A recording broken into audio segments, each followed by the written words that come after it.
अब जमीन के बंटवारे का समय आ गया है। अच्छा भैया, क्या हम पहले की तरह साथ में नहीं रह सकते? जब तक पिताजी थे तब तक साथ में रह चुके हैं, अब और नहीं। किस्मत तय करेगी कि किसे कौन सी जमीन मिलेगी। ठीक है, ले, इसमें से एक चुन ले। ओह, मेरे हिस्से में घर के दाहिने तरफ की जमीन आई है। तो फिर दूसरे कागज को देखने की जरूरत ही नहीं है। मेरे हिस्से में बाईं तरफ की जमीन है। चलो दीदी, घर के काम कर लेते हैं। आज तू ही कर ले, मेरी तबीयत ठीक नहीं है, सर में दर्द हो रहा है। ठीक है दीदी। भैया, मैं भी आता हूँ।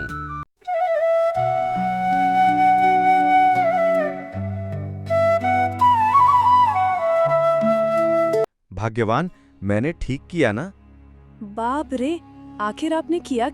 किस्मत ने विक्रम को दाहिने तरफ की जमीन दी, पर सच तो यह है कि किस्मत मैंने लिखी है अपने हाथों से।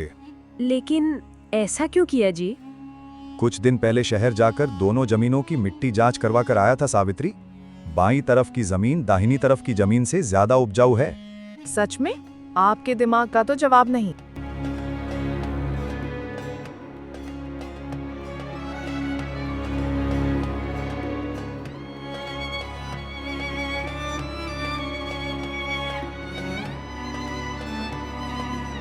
दिन बीतते गए। अरुण की जमीन पर फसल लहलहा उठी, जबकि विक्रम की जमीन पर कुछ भी उग नहीं पाया। अब तो हम अमीर बन जाएंगे। मुझे सोने के गहने भी चाहिए। हाँ हाँ, सब मिलेगा। सब किस्मत की बात है कविता, लेकिन मेहनत करके इंसान किस्मत बदल सकता है। मैं सोच रहा हूँ इस जमीन में तालाब खोदकर मछलियों की खेती करूँ। वाह, ये तो बहुत अच्छा विचार है। कुछ दिनों बाद तालाब खोदने का काम शुरू हुआ।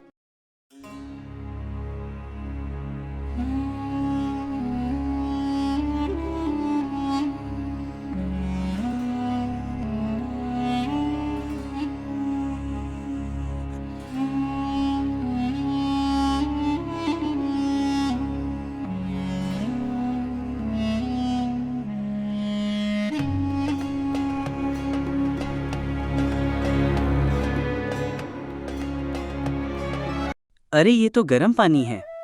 अब तो मछली पालने का भी सपना टूट गया।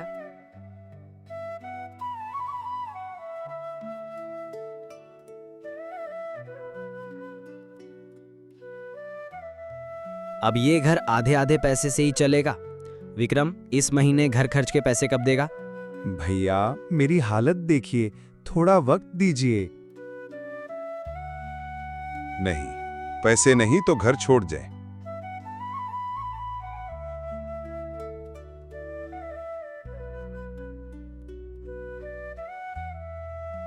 ऊपर वाला कभी बुरा नहीं करेगा, आप हिम्मत मत हारो। क्यों ना इस गर्म पानी का उपयोग किया जाए? लोग रसोई और नहाने के लिए पानी गर्म करने में लकड़ियां जलाते हैं। अगर हम ये गर्म पानी बेचें तो? गर्म पानी भी कभी बिकता है भला? क्यों नहीं बिकेगा, लोग आराम के लिए पैसे देंगे। धीरे धीरे सूरजपुर में विक्रम का गर्म पानी मशहूर हो गया। लोग बर्तन लेकर आते।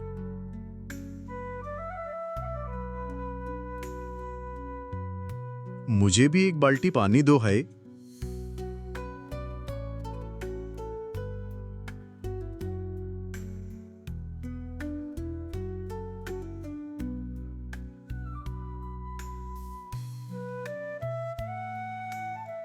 वाह, आज तो बहुत कमाई हुई। लोग गर्म पानी नहीं, आराम खरीद रहे हैं मुझसे। दूसरी तरफ अरुण की जमीन पर कीड़ों ने फसल बर्बाद कर दी।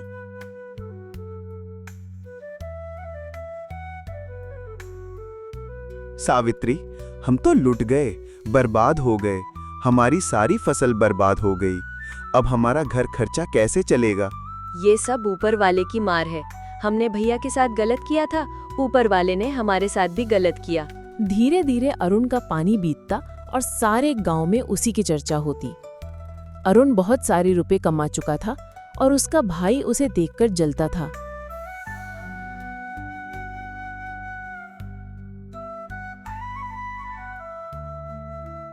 एक दिन अरुण अपने भाई के घर गया।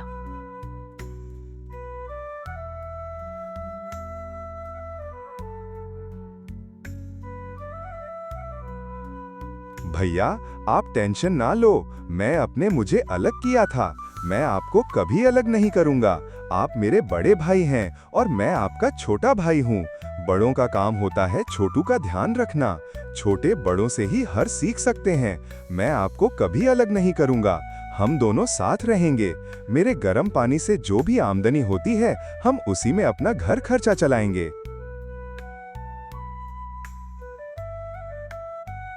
छोटे, मैं तेरे साथ गलत किया था, मुझे माफ कर दे।